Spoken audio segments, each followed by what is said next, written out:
This Bommarito Automotive Group 500 betting picks episode of the F1 Gambling Podcast here on the Sports Gambling Podcast Network is brought to you by our Patreon. Score exclusive perks, contests, including our NFL win totals contest with a $1,000 prize. Join today at sportsgamblingpodcast.com/Patreon. We're also brought to you by Gametime. Download the Gametime app to get last-minute tickets at the lowest price guaranteed. Use promo code SGPN for $20 off. We're also brought to you by DraftKings Sportsbook. Download the app now. Use code SGP. New customers can score $200 in bonus bets instantly when they bet just $5 on any college football bet. Only on DraftKings Sportsbook with code SGP.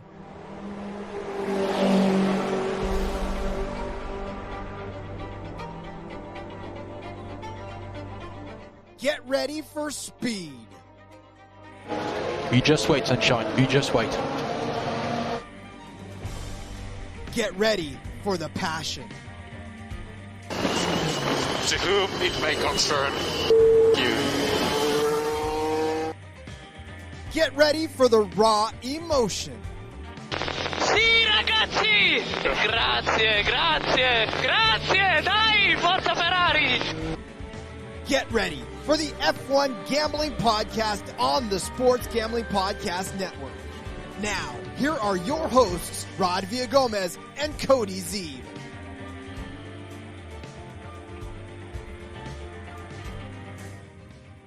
It is, of course, the F1 Gambling Podcast here on the Sports Gambling Podcast Network. He remains Cody Zeeb. I am Rod Villagomez. I am still on location here in the middle of nowhere, unfortunately, but we continue to pump out the content for you because we love you very much. And of course, it's IndyCar racing this weekend. And Cody, the books finally gave us something with which to give the folks some bets. It took forever, but here we are. What? Just the lack of respect for IndyCar. It's driving me nuts, Rod. We haven't had a race for 2 weeks. What's the holdup? We don't get lines until Thursday evening. Unfortunately, this has been our first chance to get a show in since then. So a little bit shorter notice this week, but it's all right. We still found some good lines. There's some great lines out there. Some awesome stuff to bet on. It was easy for me to fill up my side of the card for sure. Love what we got, but does it take so fucking long? Like, we know the entry list. We know who's good. Like, things aren't going to be that different. We should have had these out last Thursday for this week's race. Like, why are we waiting until Thursday the week of? But nonetheless, here we are. We've got odds. We've got bets to place, and I'm excited. Well, as we said, it is the I can't talk right now. Jesus Christ. Bommarito Automotive Group 500. This is in one of the tracks that we are familiar with if you listen to the NASCAR Gambling Podcast, and that is in Gateway, not St. Louis. It is just outside of St. Louis. Illinois. Madison, Illinois is where it's at, but of course they say it's in St. Louis because you can see the arch, the Gateway arch there. But yes, it is Gateway. It is an oval track. And by God, we could probably just end this episode with one name. We'll give that out in a second later. But I will say to you that we will also find ways to bet other drivers that are not the one that has won the last 3 on this track and the last several ovals that IndyCar has been on, because I almost tell you right now, this is almost like betting F1. So if you've tuned into the F1 Gambling Podcast and you're expecting an F1 episode, you're getting it this week because it's one person and one person only. We're going to just find creative ways to fill out the card on top of that as well. Luckily, his odds aren't Max Verstappen yet, so we can still bet on him. Thank God. Thank God for that. No, and listen, it's no, true. We're not talking about Alex Palou, which you might have thought earlier in the season. Yeah, it's true too. Alex Palou was the guy that you almost would have thought, but no, it's the guy we'll talk about later on in the episode. That's the guy. So well, Rod, there is some big news in the silly season world for IndyCar this week. There's a lot more stuff coming down the pike, I think. There's only 3 races left in the season, so kind of getting towards the wrapping up here. But Marcus Ericsson announced he is leaving Chip Ganassi Racing. He's going to go over to Andretti Autosport. Interesting move, I suppose. I don't know. Again, we don't know all the details behind the scenes, of course. You don't know what kind of money he's getting paid. You don't know what the deal is with sponsorship. You don't know which ride he's going to be in. You don't know who's leaving Andretti in this case. Is it DiFrancesco? I think is probably the most popular. Maybe he's leaving. Grosjean, there's been some rumors. Be interesting to see which ride he actually ends up in. If Husky goes with him, I mean, Husky is something he brought to Chip Ganassi when he got that ride. Ganassi, though, I mean, they're kind of the top of the top. Look at what Palou's done this year. Ericsson's had a successful season. He's been with them 4 seasons. So kind of an interesting move. You could say maybe a slight step down. Andretti's kind of right there behind Ganassi and Penske, though, as kind of the next team. And they've showed a lot of power lately, obviously. Kirkwood's got is Kirkwood won twice, I think, now. Lundgaard won earlier this season. So I don't know. It still seems like a little bit of a step down, but yeah, that's what Ericsson is doing.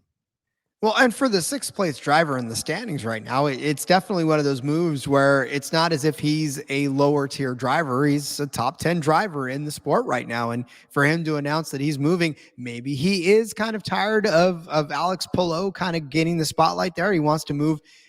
Didn't we talk about this earlier? Do you want to be a big fish in a small pond or a small fish in a big pond?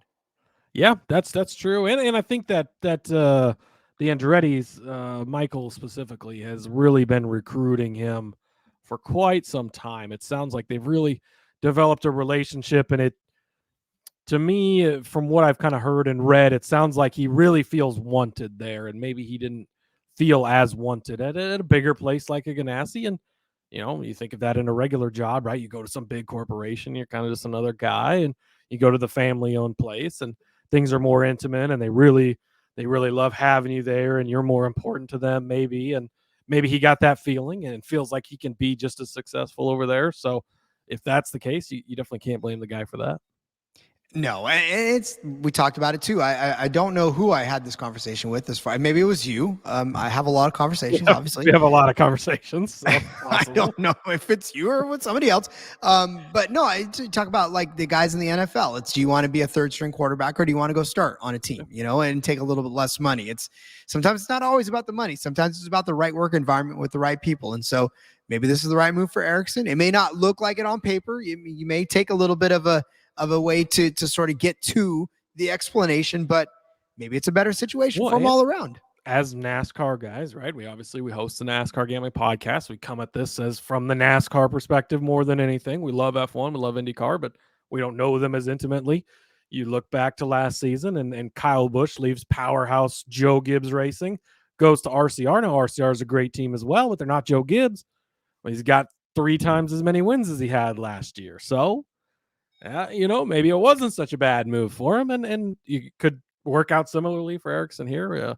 Obviously TBD, but he feels like this is going to be a good home for him, and that's where he's happy. Then exciting. And now what happens with these Ganassi rides? Is Palou coming back? I don't think we know yet. Yeah, it's going to be interesting to see how the rest of this shakes up, and a lot of other dominoes in the garage in the paddock to find still. And same thing with F1 and NASCAR, right? There's a lot of dominoes coming everywhere.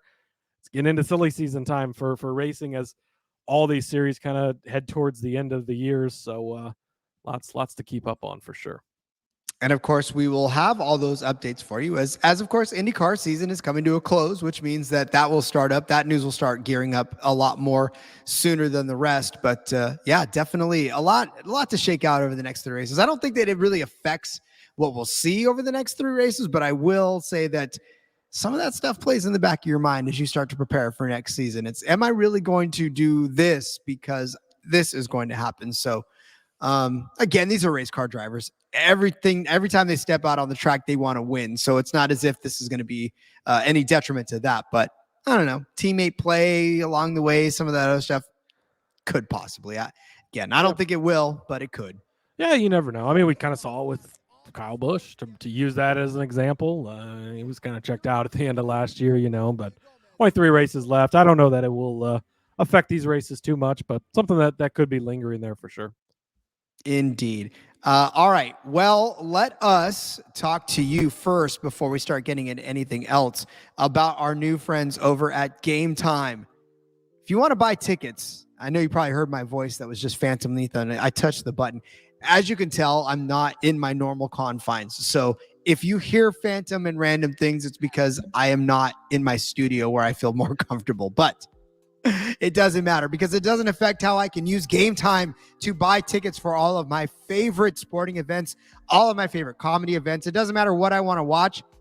Game Time has the tickets that I need for it. And listen, if you know me, my life is a complete and utter chaotic show. I don't even know sometimes where I'm going to be 5 minutes from now, let alone 5 days from now, 5 months from now. So buying tickets for me is not as easy as it is for people who have their life map out. And by the way, congratulations to you if you know what you're doing, because I don't. That's why Game Time helps me out so much, because I can wait till the absolute last minute to buy any ticket that I want for any concert, for any sporting event, for any comedy show that I may want to see. And it takes the stress out of it because I can get some last minute flash deals. So in fact, I get rewarded for being as chaotic as I can possibly be with Game Time. Thank you, Game Time, for rewarding my shit show of a life. No, I'm just kidding. But yes, just definitely load up on them because they are helpful in the flash deals. And not to mention, listen, you can actually see what you're going to look at when you sit in your seat, because Game Time will send you images from the seat which you are purchasing. So not only can you just get excited about being there in the first place, but you can envision yourself sitting where you're at, looking at the stage from the very seat you are going to be sitting in. Guys, I don't feel like I have to try to convince you anymore to use Game Time. They have so much going for them. So all that's left is you need to get over there right now. Snag those tickets without the stress of Game Time. Download the Game Time app, create an account, use code SGPN for $20 off of your first purchase.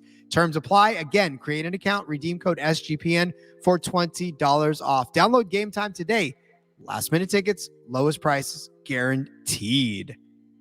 August literally almost over. And you know what that means? Time is running out for you to draft your fantasy football team on Underdog Fantasy. Get championship ready for your home league by trying out Best Ball on Underdog Fantasy. All you got to do, one live snack? Yeah, I'm hungry. One live snake draft. No waivers, no trades. You set it, you forget it. Underdog does the rest. Try it out with Underdog's Best Ball Mania tournament. It's the largest fantasy football contest of all times. $15 million is going out in total prizes, with an absurd $3 million going to the winner. I already know the answer to this, but do you have what it takes to win it all? Of course you do. Time is now. Last day to draft your fantasy football team is September 7th. Visit UnderdogFantasy.com or find them in the App Store and sign up with promo code SGPN to get your first deposit doubled up to $100. That's UnderdogFantasy.com, promo code SGPN. Concerned with your play? Call 1-800-GAMBLER. All right, Cody, like we said, we are at Gateway. It is the Indy race. It is not NASCAR. It is the Indy race. We are on Gateway, the World Wide Technology track out there overlooking the St. Louis Arch. Definitely going to be having some fun watching another oval. Again, we talked about one name that's going to just pop out over the rest on this because he's just owning it. But for this race, we also know how fast Indy cars can go on oval tracks, but it will be 260 laps around this 1.25 mile paved track, kind of egg shaped as it were. But 260 laps around this at just ridiculous high speeds. The average speed of this race was 149.243. That's insane for a track like this. Watch these cars on ovals, Rod. I was at the Iowa races earlier this season. I've been to IndyCar races on ovals before, but oh man, just the speed is absolute, especially on a track like that that's so small. Like, this is a little bit of a bigger one. They're really going to be cooking here. Like, it is incredible how fast these cars are going. It's so entertaining. If you get the chance to go to an oval Indy race, do it. I would like to go to a road course one too. I've not road or street. I haven't been to either one of those yet, but definitely will someday. But yeah, on ovals, absolutely incredible. And man, the racing, it's nonstop action. They get spread out, but a lot of passing. These cars pass much easier than we see in NASCAR a lot. So yeah, we're in for a good race here on Sunday. Indeed we are. Well, what say we start loading up on bets, Cody? I don't think we need to wait any longer, do we? I agree. I think we can jump right into it. I'm going to go to old Mr. Reliable for us, Rod. Will Power His top 5 number is plus 100 to finish on the podium. He is 3-1. Earlier on this season at ovals at Iowa, 5th place and a 2nd place finish. The 5th place finish probably should have been a 2nd place finish, but he got up into the wall there early and ruined that one. Unfortunately, came back, got the 2nd place in the other one. Sat on the pole for both races. Will Power, very, very good at qualifying on the pole, especially on ovals. Likely will have a good start. That helps you get a good finish. Finished 6th here last year in this race, but he was 3rd in 2021 and had a 3rd place in one of the 2020 races. Last year at Iowa, 2nd and 3rd in both races in 2022. So good on the ovals, especially the shorter ones.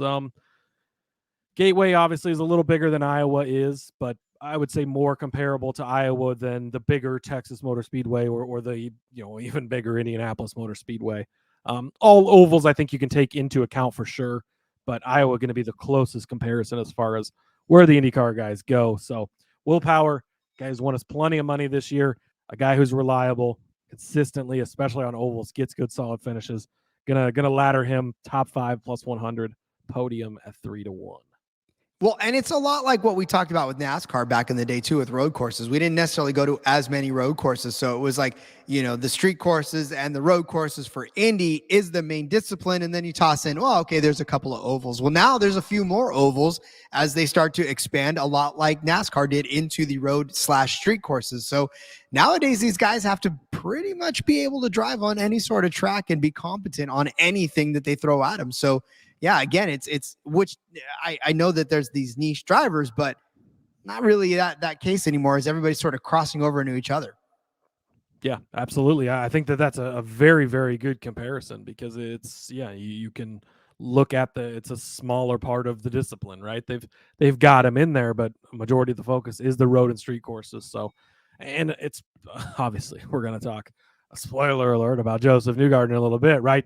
The guys who are good on ovals are the guys who are good on ovals for the most part. That stays the same. And yet the books are still giving us good prices. These are very solid numbers on power. And so, I think there's a lot of value to be found out here. I think good value can be found in Pato O'Ward too as a top 3 car at plus 150. If you're getting plus 3 on a guy that has finished on the podium in 3 out of 4 races on this track, and listen, the one that he finished outside of the podium, he was just outside of the podium in 4th place last year on this track. He started 7th, finished 4th in 2022. Before that, 2nd place in 2021, 2nd place in 2020, 3rd in 2020 as well. They did run 2 races here in 2020. I'm sure it was COVID related.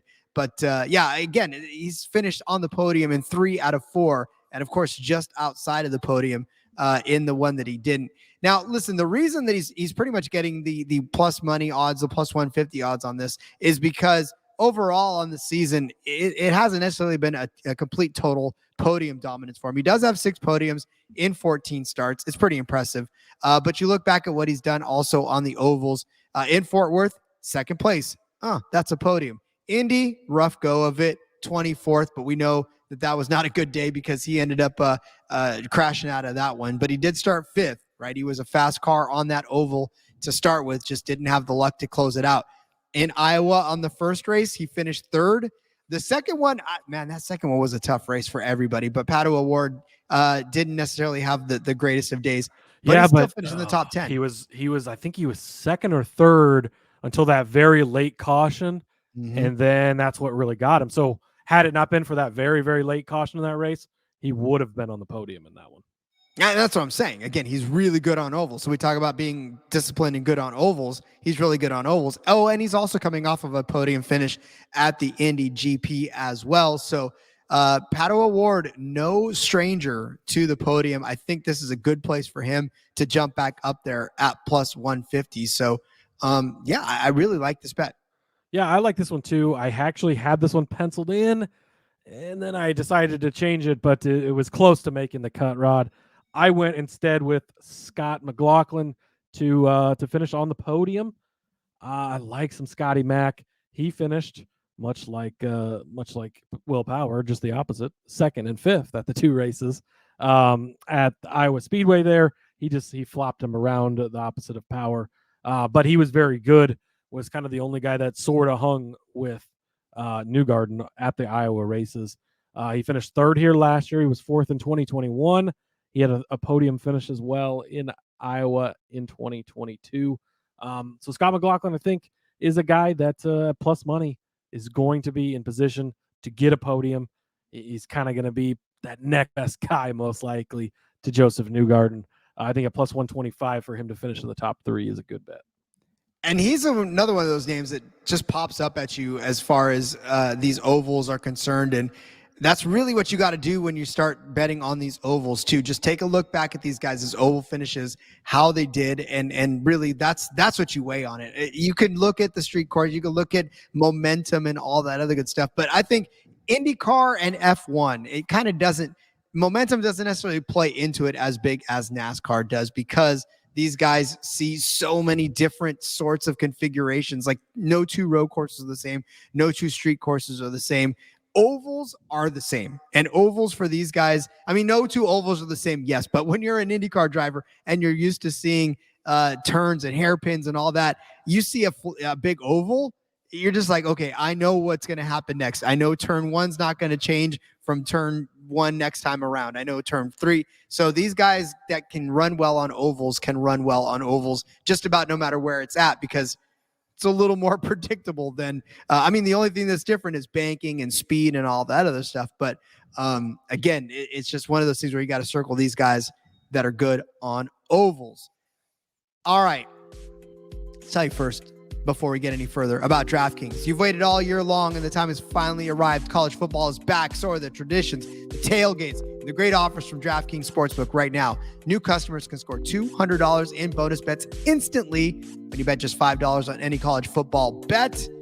We know that week 0 is actually upon us, and we know that Navy and Notre Dame are taking off right now, but there's tons of other great week 0 bets that you can start making on college football, and DraftKings is the place to go and do that now. Kick off the season with DraftKings Sportsbook. Download the app right now. Use code SGP. New customers can score $200 in bonus bets instantly when you bet just $5 on any college football bet. Only on DraftKings Sportsbook with code SGP. Gambling problem? Call 1-800-GAMBLER. See DraftKings.com/sportsbook for details and state-specific responsible gambling resources. Bonus bets expire 7 days after issuance. Eligibility and deposit restrictions apply. Terms at sportsbook.draftkings.com/football terms. Have you checked out our Patreon yet? Not, you're missing out. Sign up now. You get exclusive access to contests, including the NFL Win Totals contest with the $1,000 first place prize. Not to mention, guys, listen, Ryan and Sean, I don't know what I was thinking. Ryan and Sean you mispronounced them the very first day we ever did an episode. So I guess I'm in the episode of the NASCAR Gambling Podcast. Yep, butchered the boss's names. Off to a good start. And here I am, hundreds of episodes in, and I'm still doing it. So Sean and Ryan just recorded the first Sports Gambling Podcast Stories podcast just for the patrons, chronicling the birth of the Sports Gambling Podcast Network. Plus, you get a Discord channel just for you as well. Sports Gambling Podcast has and always will give out all of our picks for free. All the Patreon is just a great way to support the network and fight back against corporate gambling, which is most important. Find it all now at sportsgamblingpodcast.com/Patreon. That is sportsgamblingpodcast.com/Patreon. All right, my next bet is going to put Marcus Ericsson on the top 5. You can find this at plus 200.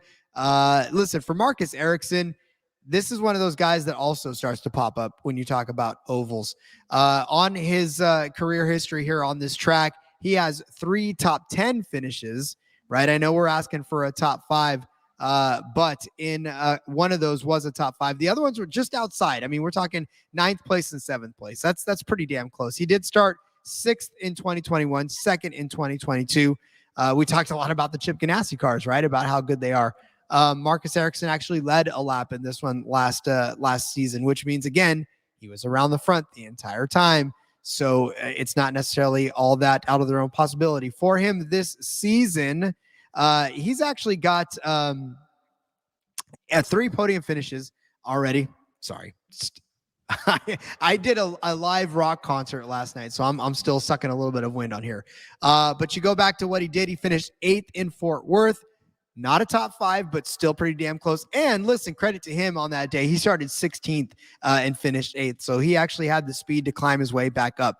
Second in Indianapolis, right? That is probably one of the more encouraging signs that you can take away from a guy like Marcus Ericsson. He did finish second in Indianapolis, which we know is an oval. 4th place in that first Iowa, which is, of course, a top 5, and 9th place in the second Iowa, which was close. But again, I said that second Iowa race was a pretty crazy race. It didn't play out the same way that first Iowa race did. But again, Marcus Ericsson, a top 5 car at plus 200. I think those are great odds for a guy that's done this already on this track and has the capability of doing it on ovals. So I'll take it. I think that is a fine bet as long as he finishes behind Scott Dixon, who I want to be the top finishing Honda in the race, Rod. This is at plus 380. He's actually the favorite of the Honda group, and he's still getting plus 380. The thought here, obviously, ovals are heavy to Chevy. That's just how it goes, right? Penske is going to show up. They're going to be fast. We've already talked about a couple of their drivers. But Scott Dixon, Rod, he is a top 5 machine. The Iceman coming off of winning yet another race. Longest, I think it's the second longest gap between first win and last win, at least at this point, right? As far as how long in years that was or whatever, only to in Andretti or something crazy. But I don't have the stat right in front of me, but insane how good he's been for so freaking long and how consistent he is. Alex Palou is tied with him at plus 350 as well. Then it's Takuma Sato, Marcus Ericsson, like you mentioned, Colton Herta kind of trails off from there. So with Dixon, he's just consistent, Rod, and that's what you're going to get from him. 6th in both Iowa races this year. Consistent, right? He's right there. He's going to get you a decent finish. Probably not going to win the race. Going to get you a decent finish. He was the second finishing Honda in both of those Iowa races, so he wasn't the top finishing Honda in either one, but he was consistent in both of them. Wasn't the same Honda that beat him in either race. So guys, just not being as consistent. His worst finish, he has one 27th place finish this year. Other than that, Rod, he hasn't finished outside of 7th place in 13 of the 14 races. Again, Mr. Consistency. That's what I'm looking for here, right? Finished 6th in the 500. He was 5th at Texas. Last year, he was 8th here, but he did win this one of the 2 races in 2020. So he's the most recent winner at Gateway, not named Josef Newgarden. He was 5th so he won one of the race and 5th in the other one in 2020. Good, solid finishes. You go back to Iowa, Alex Palou had an 8th and a 3rd. So one good finish, one not as good finish. Takuma Sato, he's only running ovals this year. Hasn't been great for him, though. He was been 9th at Iowa and 25th in the other Iowa race. Not good finishes. So give me Scott Dixon at plus 3. Let's see. This was plus 380, I guess, when I wrote it down, but it's moved down to plus 350. So we'll go with that as the official play. Top Honda plus 350. Then I had to crowbar in one other bet here, Rod. Sorry, I stole the plays out of your book. And you did. I literally looked at that one and I was like, oh, cool. I could get it. Yeah. Oh, And, you son of a. I don't understand. Like, what is going on here? It doesn't make any sense to me. So you're getting the winning car number under 5.5 at minus 110, Rod. Josef Newgarden is the favorite to win this at plus 180. Of course, you can just bet that. And spoiler alert, I'm going to tell you to do that here coming up shortly. But let's see. I was trying to go. Oh boy, I got too many tabs open, Rod. We've talked about this before. That's always the problem. Oh boy. Here we go. All right, I'm almost there. Don't worry, hang with me. Okay. All right, so I lost the bet for a second. Winning car number under 5.5, minus 110. So this is a good one to bet in addition to Newgarden, if that's who you're going to take, because you get Newgarden, then you get Scott McLaughlin, who I just said is probably good chance he's going to be right there behind him. He's probably going to be the next best car. And then it also includes Pato O'Ward, who you just made a case for to finish on the podium. You're getting all 3 of those guys. So you can play this in addition to playing Newgarden to win as another way to get in on it at minus 110. This is great. I'm going to be loading up on this because you're getting 3 guys that are very, very good at they're good at road courses too, but very good at ovals, which is what we're looking at here. You're getting the best car, probably the second best guy, and another guy that's up there as well. You go over to the odds to win this race, and Newgarden is the favorite, McLaughlin is second, and Pato O'Ward is third. So you're getting all 3 top favorites to win this race lumped in a group together at under 5.5 numbered car at minus 110. This to me is just an absolute no-brainer. This has got to be the best bet out on the board. Like, it makes no sense to me why it's priced this low. And I get that taking the over obviously gives you the entire rest of the field, but give me the under because these are the 3 guys to beat in this race, Rob. And I found it actually at 6.5 as well. So that's even better. I mean, not necessarily that it gives you a whole lot of play, but 6.5 is where I found it. And I liked it at minus 122. That'll toss in Elio and Rosenquist. So yeah, I mean, why not, right? Might as well make it. Well, that's just, I mean, you might as well just change it to that, right? Yeah. Well, I mean, I still take it at 5.5. I think I like the odds better at 5.5 than I do. You get the minus 110. And obviously those guys, like, it would take, this isn't Daytona. No. And that's the other thing too. This is not necessarily one of those opportunities where you need that extra play. I think where you have it is a good one. So I like it. Again, like I said, I was going to take it at 6.5, but I still like it at 5.5 as well. So, all right, my next is a matchup, and I have got Colton Herta over Alexander Rossi. I've got this at minus 120. I don't know. It's not that I love all the head-to-head options that they have going on there, but I like this one in particular. Look back at what Rossi's done on this track, right? He's got a 25th place finish last year, 17th, 14th, 22nd, 13th. He did start out with a couple of second and a sixth in this, but still nothing of late to actually have a chance to hang your hat on. For Colton Herta, it's not necessarily all that much better, but all you need in a head-to-head is for it to be better, and it is better for Colton Herta. 11th place last year, 18th the year before that, 6th, 4th, and 9th. So 3 top 10 finishes, 1 just outside the top 10, and an 18th place finish for Herta on this track. So far this season for Rossi, it's just been up and down. It really has. I mean, he's seen the highs of a top 3, right? A podium finish and some top 5s, but he's also had some 16th, some 19th. Look back at least 2 of his last 3 races have been outside of the top 15, right? He finished 15th at Iowa, 19th at Nashville. He finished 10th at Iowa as well. Just looking back at what he's done on these ovals, 22nd after starting 3rd at Fort Worth. He finished 5th at Indy, but I think he outperformed what he had for the day. I know he started 7th, but again, I don't know that he was really necessarily one of the cars to beat that day. He was just there around the front. In the first Iowa race, he started 20th and finished 10th. And then the second, he finished 15th. Look at what Colton Herta has done so far in the ovals as well. 7th place at Fort Worth, 9th place at Indianapolis, 19th at the first Iowa race, but he did start 6th. And that first Iowa race for Colton was a ridiculous race for him.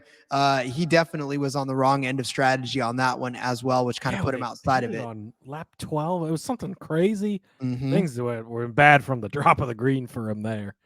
But he rebounded for a 7th place finish after that. So again, in the second race for him.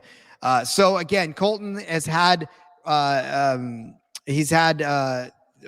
number of Rossi over the last few oval races. So again, at minus 120, it's a little bit juicy, but I still think Colton Herta is going to finish better than Rossi in this one. Yeah, no argument from me here. I think you laid out the case perfectly. And this is exactly the side I would take as well. Beautiful. All right. Well, Cody, nothing is left now except to lay out some winners for this race. Let's do it, Rod. All right. I am going to take, of course, the aforementioned Josef Newgarden. I beat Rod to the document, so I get to claim the stake for it. Plus 180, though. This guy is the oval god, Rod. He dominated both Iowa races. He led 212 and 129 laps. Won both of them very easily. He won the Indianapolis 400. Oh, my God. Indianapolis 400. Wow, it's late. I'm going to say it just crossed midnight as we're recording this, so I'm going to blame it on that. Won the Indianapolis 500, rather. He won at Texas earlier this year as well. 4 for 4 on ovals. You go back to last year. He won this race, leading 78 laps. He won one of the Iowa races. Should have won both of the Iowa races, but a late crash took him out of the second one. He led 248 and 148 laps in both those Iowa races. He won Texas last year as well. So he has just dominated on them. Oh, and by the way, he won here in 2021, and he won one of those two 2020 races as well. Won a race at Iowa in 2020 as well. I don't know how much more you need me to give you, but he's won 3 of the last 4 here. He's won all 4 ovals so far this year, and he's dominated most of them. And there's no reason for me that doesn't continue this weekend. Mechanical failure and accident, I think, are the only 2 things that can really get in his way. If this race goes off without any issues, he's going to be the best car. He proved at Iowa he doesn't have to start up front. He worked his way quickly through the field in both cases. Led, dominated. I fully expect that again this week. It's going to be the Max Verstappen performance of an oval. Josef Newgarden does it every time. He's still at plus 180. You've got to take it at a number like this, Rod. It just makes way too much sense. Also, there's another number option over on Caesars, and it's under 3.5 to win at plus 145. You could almost take this instead of just taking Newgarden at plus 180 because it gives you Scotty Mac as well. And like I just said, he's the second best favorite, right? He's a good guy to hedge with if you want to go there. But so I'm going with Josef Newgarden at plus 180. I'm taking the winning car number under 3.5 at plus 145. I'm taking the winning car number under 5.5 at minus 110. I'm betting all 3 of those. I'm loading up on them. And it's all dependent on Newgarden, basically. And then I get the hedges on McLaughlin and on the other guy that's in there, Pato O'Ward. That'd be the other guy. And yeah, I mean, I think that it's chalky. I get it, but the numbers are good enough on all 3 of these bets. You make them all, you roll with it. If things go like they should, I think it's easily going to be a Newgarden type of day. Just in case he doesn't win, I am going to toss Willpower out there as another insurance play at plus 800. I laid out the case for him earlier. Very good on ovals. He's consistently up there. Something happens as Newgarden has an issue. I think he could be a guy to snag that win at 8-1. I think that's a really good number for an insurance play. And then I'm going to toss out an exacta as well, Rod, just because I really just see this going one way. It's Josef Newgarden. It's Scotty Mac. This was plus 500 when I put in the document yesterday or 2 days ago, or yesterday. And then I come today and it's moved up to plus 700. Hell yes, please. Newgarden is going to win this race in dominating fashion.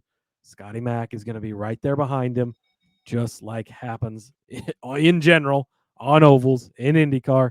So give me the exacta, Newgarden, Scotty Mac, plus 700. And hopefully we're going to hit that. We're going to hit the plus 180 to win. We're going to plus 145 on under 3.5. And we're going to hit the under 5.5 at minus 110 and just freaking clean up on Sunday, Rod. Listen, like I said, or like you said, you beat me to the dock. So Newgarden is just a no-brainer. And maybe he doesn't win in dominating fashion, but he's going to be there at the end. It doesn't matter for him. He could probably start a lap down and still end up winning a lot like Max Verstappen in F1. Wouldn't say again? Wouldn't shock me. I mean, he's the best guy out there on ovals. It's at this point in IndyCar, it's not even close. Like, he is the guy to beat. Yes, anything can happen. He spun out from the lead at Iowa last year, wrecked violently. Of course, luckily he was okay and everything, but it can happen, right? He's not impenetrable. He can be beaten, but if things go as normal as they should, he's going to dominate this race and easily win. Indeed. All right. Well, then I will throw out my insurance because, like I said, I definitely agree with you that it's Newgarden all along, and probably nobody else is going to touch him. But I don't know that we have heard the last of Alex Palou. I honestly don't think we have. And he is at 12-1 to win this race. He has 4 wins on the season. Sadly, none of them have come on ovals. But listen, the guy has not finished worse than 8th place all year long. He is in the front of the pack each and every week. It's just, again, we know why he's about to run away with this championship. He's got 8 podium finishes in 14 starts so far. His average finish is 3.7. What has he done on ovals, Rod? I'm glad you asked. 3rd at Fort Worth, 4th at Indianapolis, 8th at the first Iowa race. But I will argue that he probably should have had a better day. That was just, for him, it's funny because both of these Iowa races had such different personalities to it. And some of the racers that should have, some of the drivers that should have had good days didn't. And then some of the ones that shouldn't have did. Alex was one of the ones that didn't have a good day on that Iowa track the first time around. He turned around, though, and finished in 3rd place after a 12th place start that next week. If he's in the top 3 in these, especially we've seen it in IndyCar, it's hard to do it sometimes in F1, but IndyCar doesn't necessarily have the guy that drives away with the 30-second win. It's normally these guys kind of race each other well into the final stages of that race. So if he can be within the top 3, then there's a very real possibility he can win. He doesn't have one yet on an oval, but I mean, Jesus Christ, that's got to be coming soon, right? I mean, the guy's been a dominant car all season long, and he doesn't have a win on an oval. If Josef Newgarden, and I say that with a gigantic asterisk because Cody and I both are very high on Josef Newgarden to win this race this week. And it's not because he's chalk. It's not because he's the favorite. It's just because if we didn't, then we'd be totally irresponsible IndyCar bettors if we told you that, oh, no, he can't win this week. Oh, no, he can, and he probably will. But if he doesn't, I think the guy that's been winning the most of the races this season has a very real possibility. And the fact that he's 12-1 to do it, I think that's a little bit of an overcorrection by the books, and I think you need to snatch that. Yeah, I agree. I think at 12-1, it's one of those guys where, sure, this isn't where he's had the most success and everything, but he's good. We know that he can have good finishes, finish on the podium at Iowa, right? So he can be up there if something happens to the leaders. He can be in position. At 12-1, the price is right. Again, you've got to have insurance placed. We're fully, heavily invested in Newgarden this week, but you got to have insurance just in case, right? That's why you have car insurance, why you have health insurance. That's why you have betting insurance. It's there for you just in case, Rod. And so that's why you place this kind of bet. And the number is right? If Palou was plus 300 right behind Newgarden, then it's probably not very good insurance policy, right? But at 12-1, it is a good insurance policy, and so I agree with that play. Indeed. All right. Well, that fills out the card. Get out your pen and paper. We are about to go over the bets for this Bommarito Automotive Group 500. Again, like Cody said, it's a little late. So if we're a little bit flighty, that's kind of why. But you love us. But it's been a very long week. As you can tell, I don't know if you didn't listen to the first F1 podcast episode. I think I did that from the comfort of my own home. Yep. I am away. Nice and early in the week, but yeah. I'm away on not vacation. I'm away on Army duty, which can seem like vacation at the time, but not necessarily. Away from my comfy studio. So thanks for bearing with us this long. Get out your pen and paper. It is time to go over the bets. Cody started you out with Will Power as a top 5 car at plus 100. Bumped it up to the podium as well at plus 300. I gave you Pato Award to sit on top of the podium at plus 150. Cody gave you Scotty Mac to be on the podium. That's going to be a crowded podium, but we'll take it at plus 125. I gave you Ericsson as a top 5 car at plus 200. Cody gave you Scott Dixon as the top Honda at 3.5-1 and sandwiched in the winning car bet under number 5.5 at minus 110. I said Colton Herta would finish over Alexander Rossi at minus 120. Cody gave you Josef Newgarden, which is the lock of all locks right now at plus 180 on BetMGM, or take that number bet at 3.5 to win, under 3.5 to win at plus 145. And then his insurance policy is Will Power at 8-1. My insurance policy is Alex Palou at 12-1 to win this race at Gateway on Sunday morning. Cody, all that's left now is to watch this race play out. That's right. Get those bets in quick. Obviously, we'll have practice and qualifying here soon. But I'm feeling confident. I'm feeling good. If you listen to this after qualifying, I don't care where Newgarden starts. Still all in on him. He's going to get there. He's going to get it done.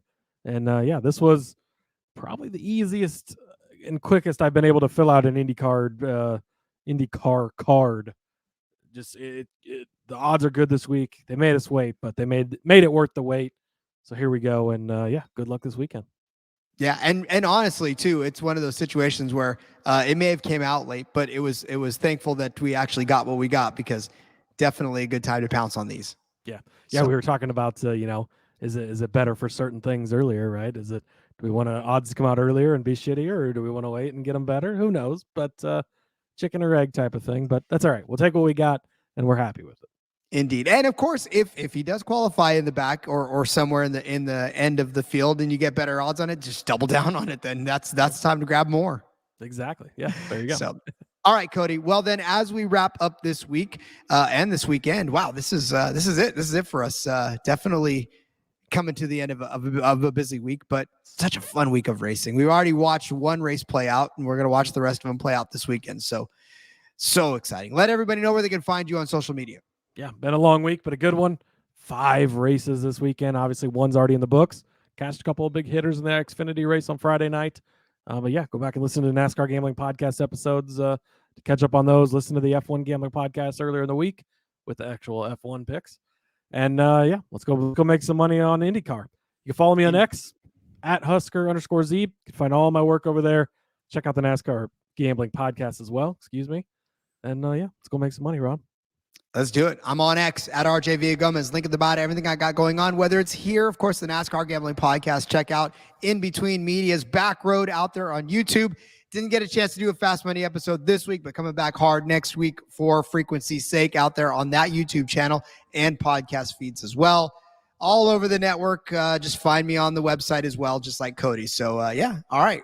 We'll see you guys next week with some more F1 and Indy, because I think we've pretty much entrenched ourselves in both series. Now we've convinced the bosses that it's lucrative to give out all of these picks for you as well. So we'll see you guys next week. Till then, let's go racing and let it ride.